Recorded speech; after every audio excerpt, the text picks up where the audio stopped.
face cool. All of my bag, are you confused? I ride a bag, I ain't going to school. I know he ain't that, but he made the news. She say, do you so melodic? You always styling, do you got a style? Got me smoking his eye, you bring. Yo, yo, fam, we is back, fam. My family for real, gangy. We is back, man, and we got tales of fucking Toronto. Let's fucking go. The wild story of CASPER, TNG, and K Money, the two fucking brothers. Let's fucking go. As soon as I get on YouTube, this is what I fucking see. This is what I fucking like right here, man. Let's fucking go. Slow and steady. Oh, that's the key, man. That's the key. No. For the last time I ran the race, my tone. MG4L. My gang for life. Yeah, tell them. I get it now. I ain't gonna lie. My gang for life. I ain't gonna lie. If he was a part of my gang, he go if we on the drill, he go first. Like, yo, go first. Go check it out, gang. Gang for life. Go check it out, gang. He definitely going first. My gang for life. We're tracking a developing story from the streets right now. A police chase has ended in a crash and 3 arrests after officers received calls that shots had been fired in the downtown core. Yeah, do this shit so they can make music and so they can rap about it. No, brother, it's not like that, brother. It's we live what we rap about. What can I do? Approaching another man on River Street near Girard just before 1 o'clock Wednesday morning. Oh yeah, now one of the men can be seen pulling out a gun and appears to pull the trigger, but the gun doesn't fire. Baby girl, I wanna know the reason. Every time you see me with my money, you be preying. We was turning up. Niggas be like this when the money come out.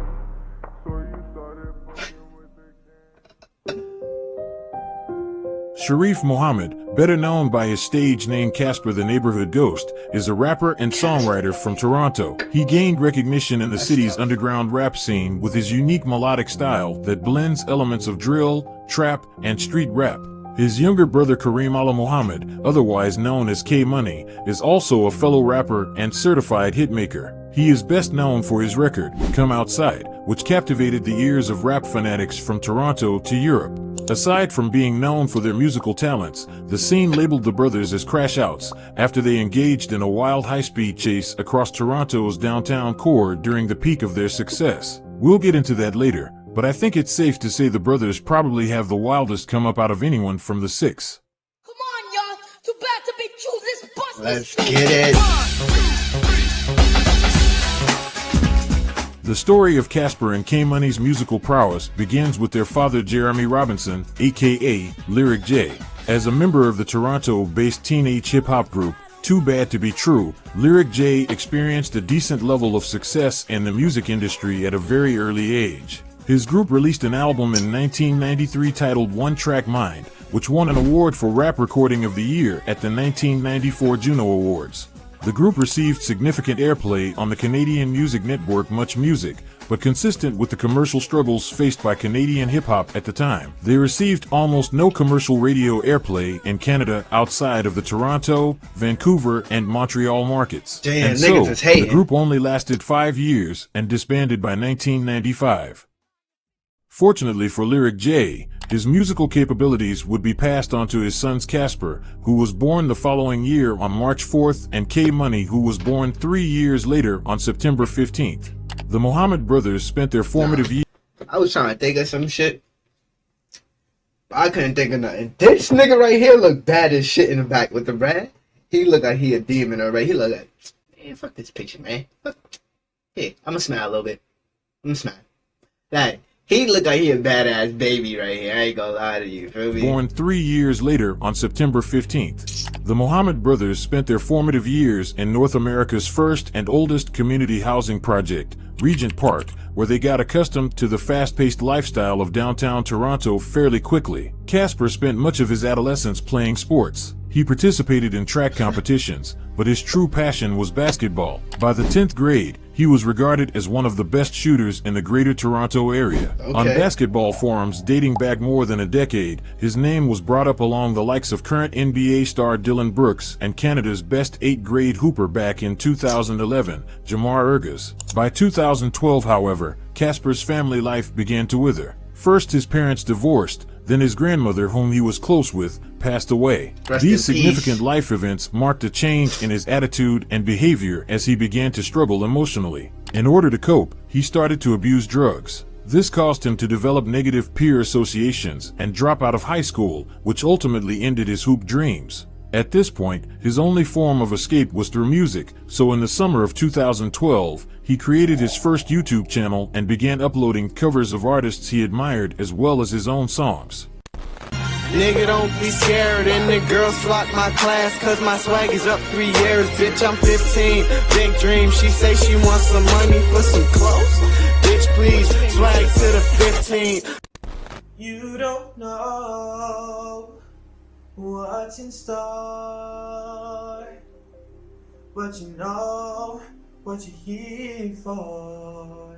CASPER was clearly talented, but after his family relocated to the gang-ridden block known as Alexandra Park in the late 2000s, him and K-Money were fully immersed into the streets by their teenage years. Not long after arriving, they joined Menace Gang, a subset crew of the infamous Project Originals. They originate out of Atkinson Co-op, a housing project where the Mohammed family lived. The since revitalized housing unit is also home to another notoriously violent crew called the Asian Assassins. What started off as a small group of 14 to 15-year-old Chinese-Canadian males later expanded to about 36 members by the early 2000s, and according to Toronto... Look at this boy haircut right here.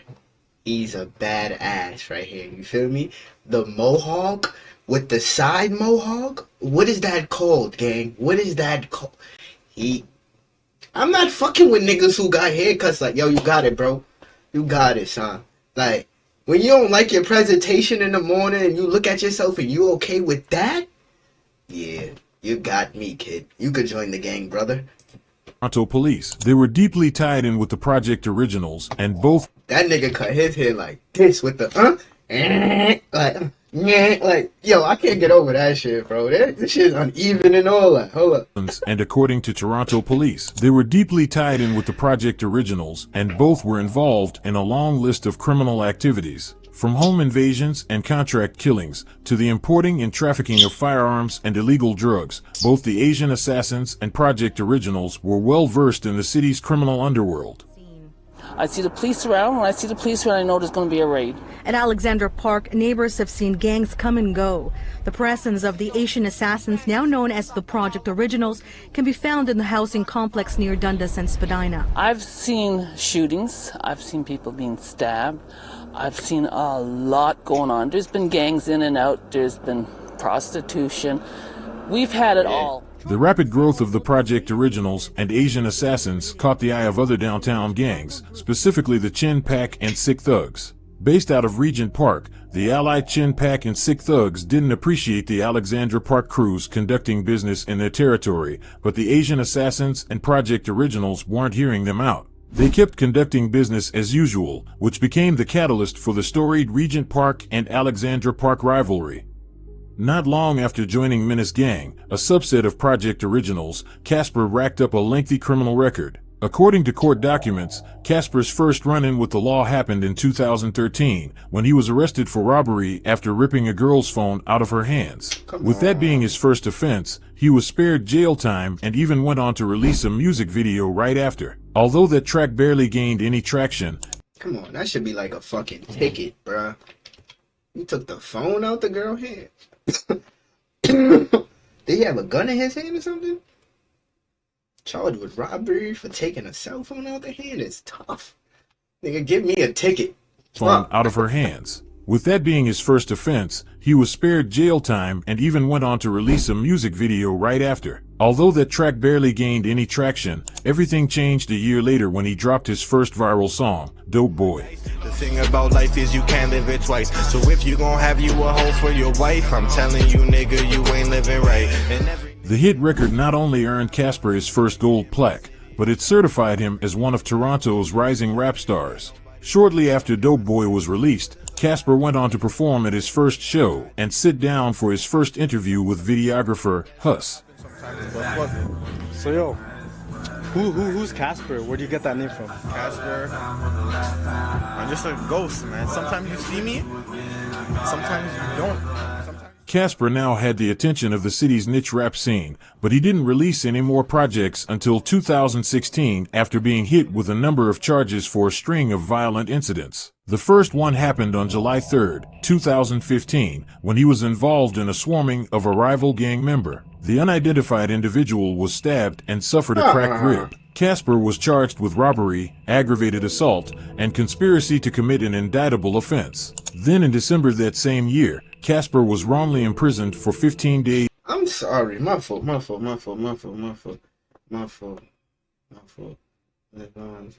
the victims got stabbed, suffered a crack rib. He was charged. What the fuck did they rob? What did they rob? They just threw that charge on him. Offense. Then in December that same year, Casper was wrongly imprisoned for 15 days on robbery and firearm charges. These charges were dropped and removed from his record when someone else pleaded guilty to the charges against him. After being let off the hook, he took the opportunity to take music more seriously. On January 29, 2016, he released the single, Know Me. The hit record amassed over 3 million views within a year of its release, which is incredibly impressive considering how small the city's rap scene was at the time. Then, on March 19th, K-Money made his debut with the song Up. The raw visuals, coupled with K-Money's unique melodic style, had fans wanting more, so he delivered again a month later with the hit, Dat. As the brothers started gaining traction, their success came with a price. Simply put, they were becoming name brands, meaning their ops were more likely to target them due to their high notoriety. Take a look at what unfolded during the spring of 2016 and you'll begin to understand what being a name brand in Toronto entails. That's Simba the tabby cat. He was the only one home last night. His owner was out when 3 bullets were fired into her front door, one of them striking Simba in the stomach. The cat was taken to a veterinary clinic for treatment, but I've just learned the cat did have to be euthanized. On May 29, 2016, Casper and K-Money's mother reported someone shot into her residence, killing the family cat. This was just the— Nah, niggas ain't about to get back for no fucking cat, man.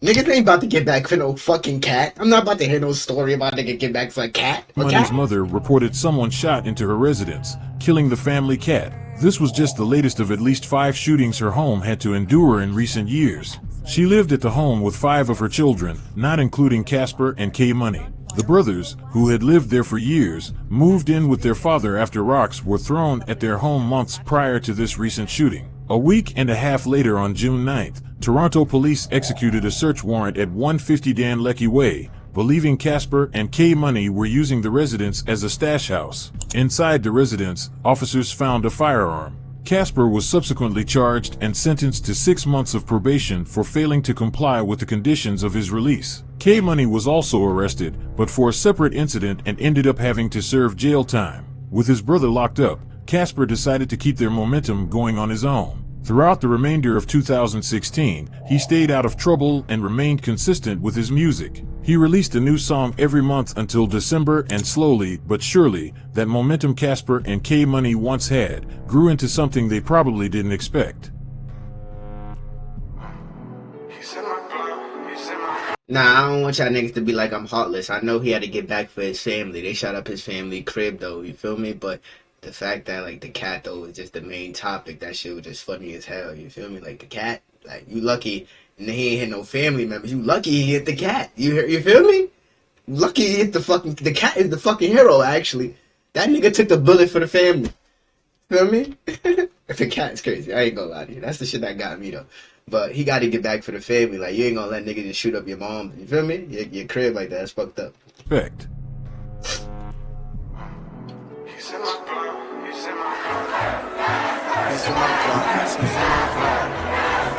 He's in my blood.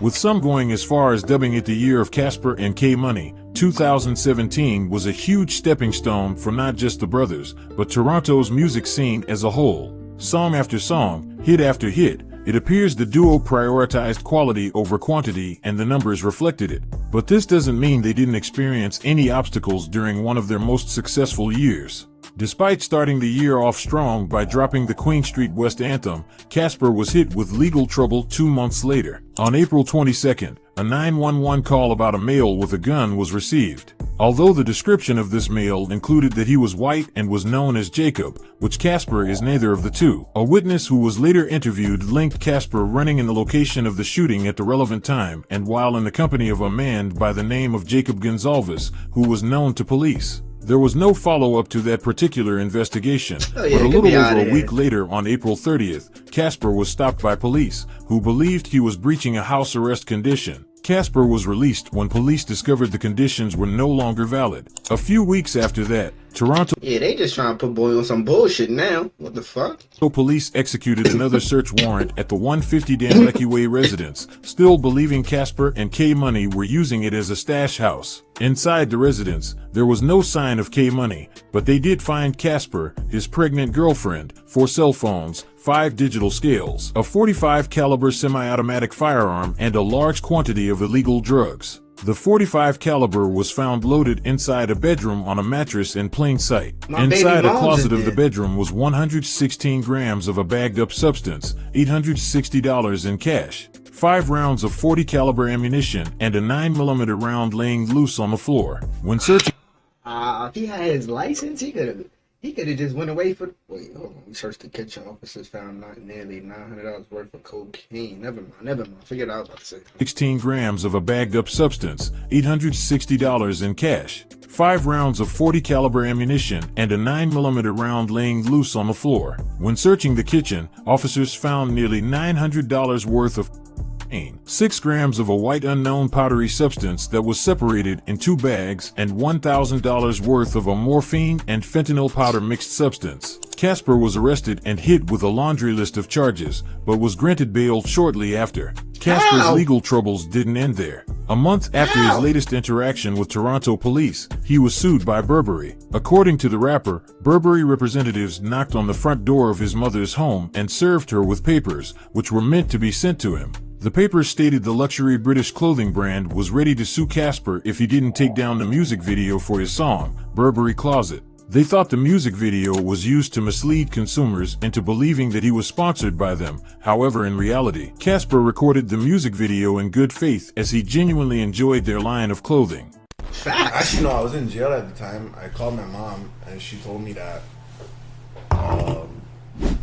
some people from Burberry came to the crib or some shit and dropped off some papers about they're suing me or some shit.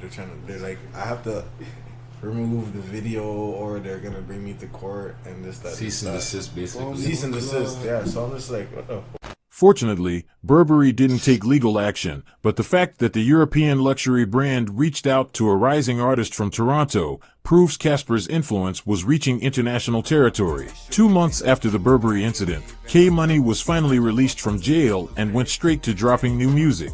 Ride was the first song he released since being freed, and it featured several notable bars aimed at a rival Regent Park gang known as Halal Gang. My city like you got a fucking bell, skinny L's, you running so fast that I'ma need some help. I was too happy. Skinny L's. This is another Toronto rap that I recently have them put out music. Puff L's and K-Money is saying that Puff L's is really skinny and lanky. That's when you run away from K-Money that he's gonna need some help. You running so fast that I'ma need some help. I was two-handed, now you're black, fuck out your nose. Medicine, we the ones wetting up your block. Trap house doing numbers, did numbers on your block. This wouldn't be the first time both crews went at each other's necks. If you paid close attention to the Burberry Closet video, you'll notice a familiar piece of jewelry hanging on CASPER's neck. It's Smoke Dogg's chain. In March of 2017, the Halal Gang member was robbed by a man who claimed the chain was his. That man then sold it to Vanali Stacks, a known Project Original member and close affiliate of CASPER. The chain then went on what the scene dubbed as the Greasy Neck Tour, in which several Regent Park rivals posted a picture of them wearing it and tossing it around.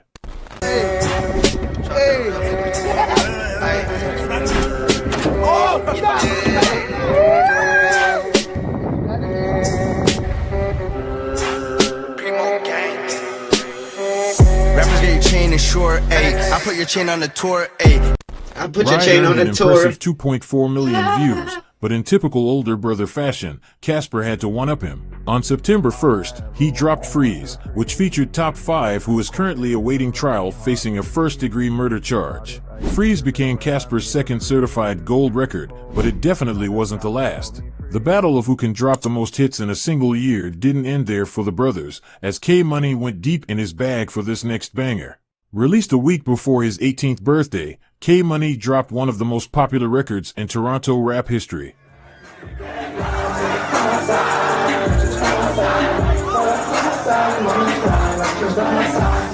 Come Outside turned up the streets of the 6, earning more than 1 million views in less than 2 months and eventually its own platinum plaque. With their arsenal of hits, K-Money and Casper began performing at events across Canada. From Ottawa to Waterloo, the brothers were selling out venues to fans that screamed every word to their songs. But what really took them to the next level was when those same songs were played during NBA and NHL games. At this point, the duo was just about to break their underground rapper label and go mainstream, but as some of you may already know, when it comes to Toronto rappers, there seems to be an agreement amongst them to crash out before they can even get the chance to. On November 23, 2017, just 2 months after Come Outside was released, a 17-year-old girl was seen in the company of K-Money. The woman told officers she was coerced into the sex trade after her family was threatened. She further added K-Money allegedly threatened her repeatedly using firearms and controlled her through violent sexual assaults. Fortunately, she was able to escape and contact police. K-Money was charged with assault, sexual assault, forcible confinement, and failures to comply with probation. Following his arrest, a larger investigation was launched when a second teen victim came forward. She alleged she was forced into the sex trade by a man she met shortly after being kicked out of her home by her father. She worked in hotels in Brampton, Hamilton, and Toronto, charging $120 for half an hour and $220 for an hour. Over a 6-week period, she made an estimated $20,000, of which her pimp pocketed $16,000. Subsequently, 21-year-old Dion Cuvely and 19-year-old Christos Shepard were arrested and hit with the same charges as K-Money, plus some. Luckily for K-Money, his charges were withdrawn by the Crown at his first court hearing after he paid a peace bond. According to K-Money's defense lawyer Jag Verk, he asserts his client was only arrested because he was targeted by Toronto police for being a successful rapper. Christos Shepard's charges were withdrawn as well, but on April 6th of this year, he was back in the news after Peel Region Police placed a warrant for his arrest when he breached his conditions. As of the making of this video, he is still on the run. When faced by the Crown, the so-called pimp, Dion Cuville, wasn't as lucky. According to police, he was allegedly the ringleader of the human trafficking operation and was actually released from custody on similar charges mere weeks before being arrested for this incident. Dion was consequently sentenced to 9 years in a federal penitentiary where he currently remains. 2017 didn't end the way Casper and K-Money wanted to, but come spring of 2018, things only got worse when the Regent and Alexandra Park gang rivalry. Like, how? Like, what crime is that, though? Like, you feel me? Like, I'm running a good business with some hoes, you heard? Like, these hoes have the right to give up their pussy. You feel me? Now, when it comes to that bread, though, I want to know, how is that, like, why do you get in trouble for that, though? Like, yeah, I gotta look that shit up, though. I gotta ask somebody or some shit. Why would I get in trouble because a girl giving up her, like, the girl fuck with me, you feel me? She giving up her pussy for some bread, and then she giving me 80-20. Like, I'm getting 80, she getting 20. You feel, like, what is wrong with that? Like, why do I need to go to jail for that? Like, I'm confused. 2018, things only got worse. Like, I think they put the law in there. A nigga who put that law in there don't get no bitches. Like, he don't get no bitches. Whoever put that rule in there to get niggas arrested, like, he don't get no bitches. 9 years for some pussy? Oh my God. My fault. The federal penitentiary where he currently remains. 2017 didn't end the way Casper and K-Money wanted to, but come spring of 2018, things only got worse when the Regent and Alexandra Park gang rivalry reached its boiling point. Well, Toronto police are warning the public about 2 shootings in Regent Park this week. Now, police have released... Why is it my fault that her father kicked her out the crib? And now she out here, feel me? She came to me. She know what I'm about. You feel me? She said she want to make some bread. That pussy work, baby. Like, how am I in trouble? Like, what the fuck? Our father should get arrested. You kicked her out the crib, dickhead. Like... Oh my God, like what? Our gang rivalry reached its boiling point. Well, Toronto police are warning the public about 2 shootings in Regent Park this week. Now, police have released this surveillance footage. It shows 2 men approaching another man on River Street near Gerrard just before 1 o'clock Wednesday morning. Now, one of the men can be seen pulling out a gun and appears to pull the trigger, but the gun doesn't fire. The 2 suspects then walk away. The second incident occurred just minutes later. Now, police say a 42-year-old man was standing near a corner store on River Street when he was approached by the same men. The suspects pull out guns and then chase him into the lobby of an apartment building on Oak Street, where he was shot in the leg. He was taken to hospital and has since been released. Now, police are asking anybody with any information on the shootings to contact them. It all started on May 25th, 2018 at 12:43 a.m. when a man smoking a cigarette in Regent Park was approached by 2 men. One of the men, wearing all white, pointed a gun to the back of the unsuspecting man's head and pulled the trigger. Fortunately, the gun jammed. As the man heard the click of the trigger and faced them, the 2 suspects turned around and walked away, but approximately 8 minutes after the... You see, I don't get that right there. Because I think I reacted to just, not this video, but I reacted to that clip before. You feel me? And thank God was right there, you feel me, when the gun clipped. But I think these 2 people right here was random people. I don't think they had anything to do with the beef or anything. Because when he heard the shit click, like a normal person, like if they on some shit, they would have probably backed out too. You feel me? If they had their shit. Or they ready to, like, you, that sound is, like, you like, oh shit, what's that, bro? And then why you so close to me? Why y'all acting like, what's going on? Like, if you just turn around and you like, what the fuck? Like, why y'all doing this shit to me? Like, what did I do? So I think they was outside just looking for anybody. They was looking for wreck. They were just looking for anybody. This shit weird.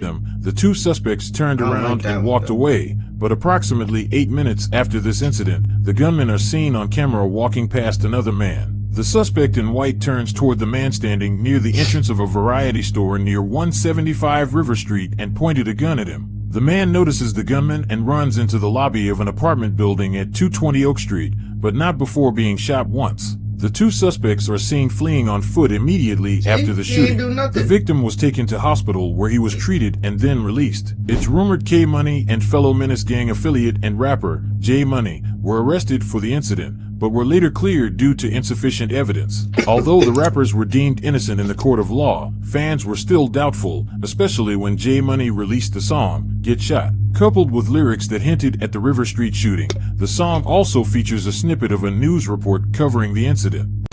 And they're feuding with a rival gang known as the Menace Gang. There were shootings that happened basically right where we're looking now. D-Mark got the E. In this infrared security video, the assailant in flight saunters over to an unsuspecting man, puts a gun to his head, and pulls the trigger. You know how I rock, get shot. Broad day creeping in your hallway. It's time to ride to put away the bombings. The chances of this being a coincidence is relatively low, especially when 2 days after the River Street shooting, Atkinson Co-op was hit with a hail of bullets, presumed to be at the hands of Halal Gang. This is when things really took a turn for the worst as PO would retaliate, marking the beginning of a cycle of deadly gun violence that nearly ended the careers of Casper and K Money. Police are investigating a shooting near Queen and Spadina. Let's get more details tonight. We're live to CB24's Kayla Williams. It's been several hours now. What have you learned, Kayla? Well, so far, Toronto police as well as the forensic investigation team remain here on scene. Right behind me is where the shots were fired about 4 hours ago. It happened just after 4 p.m. at Atkinson Housing Co-op at... As per Toronto police, Atkinson Co-op was the target of constant gun violence throughout the month of May. This latest incident, however, set off Casper and K Money, who decided to retaliate. On May 28th, they gathered two noted Menace Gang members, Shaquem Anderson and Harlem Baldwin, better known by his rap name RK, and hopped into a rental car and drove to Regent Park where they believed their ops would be. Shaquem was the driver, Casper sat in the front passenger seat, while K-Money and RK sat in the back, both armed with firearms. The men arrived at Regent Park, specifically the corner of Parliament and Dundas Street, at around 2:40 p.m. The streets were full of pedestrians at the... Is it me or you ever wondered how somebody know this though? Like he the driver, he was armed, bro was the front passenger, like in the front passenger seat. Y'all never wonder like how do people know this? You feel me? Like how do y'all know this shit? Armed with firearms. The men arrived at Regent Park, specifically the corner of Parliament and Dundas Street, at around 2:40 p.m. The streets were full of pedestrians at the time, but that clearly didn't deter Menace Gang from running down on their ops. Coincidentally, a plainclothes officer investigating gun violence in Regent Park witnessed the four men in the vehicle wearing disguises and put out a radio call asking his colleagues to watch for them. Moments later, he witnessed RK and K-Money exit the car holding handguns and K-Money discharge his gun, causing people to run for cover. Both men jumped back in the vehicle and they took off, with cops tracking it to the nearby intersection of Sherborne and Shooter Street. Police cruisers surrounded the vehicle, but as officers swooped in to make the arrests, Shaquem threw the vehicle into reverse and crashed into a patrol car and a uniformed officer. What followed was a frantic pursuit that saw Shaquem speed away, fly through red lights, drive into oncoming traffic and sidewalks filled with pedestrians. The chase ended when he crashed into several garbage cans at the corner of Dundas and Mutual Street. The vehicle was too badly damaged to keep going, so everyone fled on foot, leaving their weapons behind. RK was the first to be captured, but seconds later a patrol car's dashcam caught the moment Casper and K-Money ran through a co-op unit on 88 Mutual Street, where officers were waiting for them on the other end. Realizing there was no escape, the brothers surrendered. Shaquem was the last to be taken down. CCTV caught him jumping over a fence and into an active construction pit. He was eventually found and captured by police, officially marking the end of the chase. The four men were taken to 51 Division headquarters and hit with a combined total of 97 charges. They appeared at their first hearing on June 20th. First up was Shaquem. By the grace of God, he was granted bail, but after the Crown successfully submitted an appeal to have his bail revoked, he was back in jail a month later on July 13th. Then came the brothers. Their trial took nearly 3 months before a judge came with the final verdict.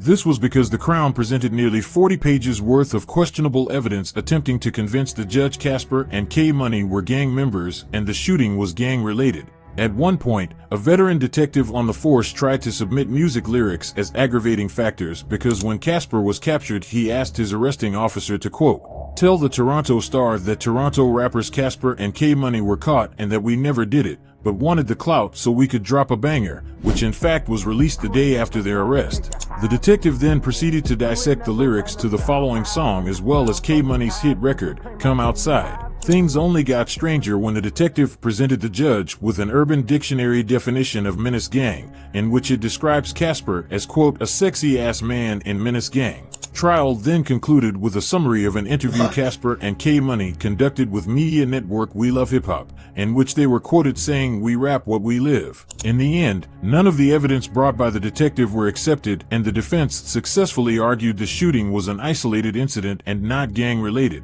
In 2019, all four men were sentenced. Both Shaquem Anderson and RK received 4 years with 2 years time served and were released sometime in 2020. Casper was hit with 18 months, but was also given 4 years with 2 years time served for the raid on his apartment in which they found a loaded firearm and drug trafficking paraphernalia. For firing the single shot, K-Money received the longest sentence of 7 years with 3 years time served. While locked up, it's rumored both Casper and K-Money were involved in several violent altercations, with Casper being stabbed at one point. It doesn't look like the situation was life-altering because Casper went to Instagram to announce he was released from prison on September 29, 2021.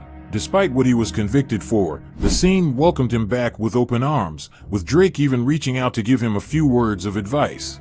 It seems the boy's message resonated with Casper because he started posting throwback photos of himself playing basketball with other artists within the city. He also dedicated a post to the late Smoke Dogg, who passed away in a shootout a month after CASPER and K-Money were arrested. In one message, CASPER wrote, "Not gonna lie, on everything, I miss my rap arch nemesis. This was a banger. Used to get vexed when I heard this and had to go make a next heater."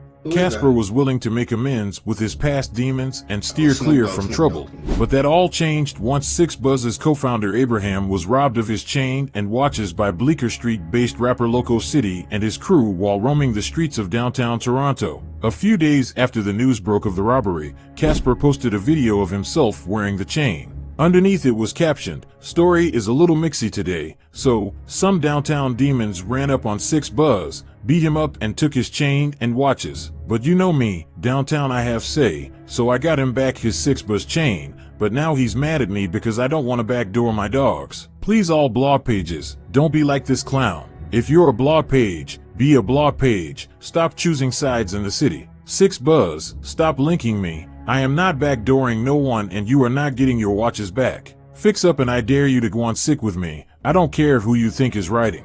6buzz had enough of the online antics and decided to repurchase the same chain, but there was still bad blood between him and CASPER. It started with a light back and forth on Instagram, then escalated into 6buzz deleting the music video for CASPER's first hit record, Dope Boy, which premiered on the 6buzz YouTube channel. It's unclear where the two currently stand. Yeah, I'm about to start doing this on my YouTube channel, gang. I'm about to start posting y'all videos too, gang. Give y'all promotion and promo.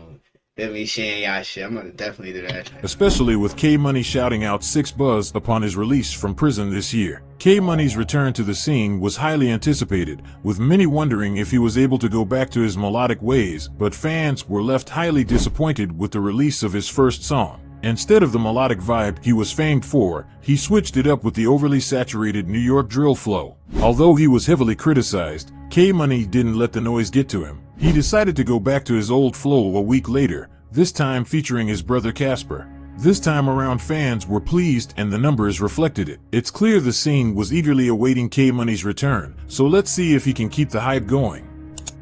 Both CASPER and K-Money have contributed to Toronto's vibrant and diverse hip-hop scene for a near decade, achieving probably the most certified gold and platinum records out of anyone in the scene. They have solidified the city's reputation as a hub for emerging talent in the genre, and with both of them now free, all we can hope for at this point is for them to stay out of the politics that got them locked up in the first place. Nah, this is crazy right here. K-Money and CASPER, the neighborhood ghost. I ain't gonna lie, I was really in tune for that. It gotta be a part 2 of this. This don't feel like it was over. I ain't even gonna lie, 29 minutes wasn't enough. Like, I don't even know what the fuck to say. I was so into this shit, man. But yo, let me know how y'all feel about it. Put it in the comments. Hit the like button, hit the subscribe button. You already know the vibe, man. You good life in the meaning when you dreaming. It's your boy Dream. I'm out of here, gang.